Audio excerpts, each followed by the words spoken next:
পোনপ্ৰথমবাৰৰ বাবে মই ৰাজনীতিৰ পথাৰত ভৰি দিছোঁ আৰু এই ৰাজনীতিৰ পথাৰত ভৰি দিবলৈ মোক সুবিধা দিয়া কংগ্ৰেছ পাৰ্টি গোলাঘাট জিলাৰ বিষয়ববীয়া সকলোলৈ মোৰ ফালৰ পৰা আন্তৰিক শুভেচ্ছা অভিনন্দন জ্ঞাপন কৰিলোঁ।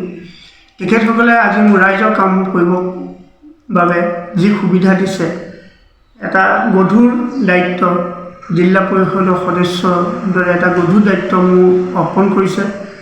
গতিকে যদিহে ৰাইজৰ সহায় সহযোগ দল সংগঠন নিৰ্বিশেষে মই আগবাঢ়ি যাব সহায় সহযোগ পাওঁ, তেতিয়া ভৱিষ্যতে ৰাইজৰ হৈ অকণমান কিবা এটা কৰি যোৱা মানুহে ময়ো আগবাঢ়ি আহিছোঁ আৰু সকলো ৰাইজে সহায় সহযোগিতা মই কামনা কৰিলোঁ। মই যদি ৰাইজৰ সহায় সহযোগ পাওঁ, আপোনালোকে যদি মোক সহায় সহযোগ দিয়ে, ভৱিষ্যতে মই কিছুমান কৰি যাব পাৰিম। মই সকলো ৰাইজৰ এটা আশা, যাতে এই সুবিধাখন ৰাইজৰ হৈ কাম কৰিবলৈ মোক সুবিধাখন দি আগবঢ়াই নিয়ে। অসমৰ সংবাদ জগতখনৰ বাবে এক সুখৰ খবৰ।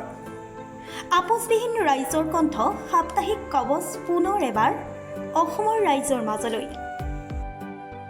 স্বত্বাধিকাৰী প্ৰণীতা কলিতাৰ দ্বাৰা প্ৰকাশিত আৰু আপোচবিহীন একাংশ নপুৰণি অভিজ্ঞতাপুষ্ট সাংবাদিকৰ দ্বাৰা প্ৰচাৰিত তথা eco printing press Guwahati Katabari গড়চুকত মুদ্ৰিত সাপ্তাহিক কবচ এতিয়া অসমৰ বিভিন্ন প্ৰান্তত উপলব্ধ।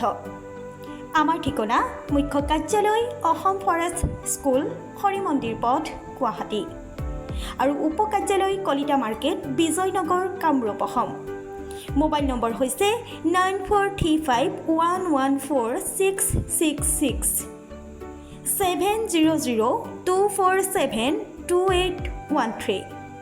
আমাৰ ইমেইল আইডি হৈছে kobos2025@gmail.com।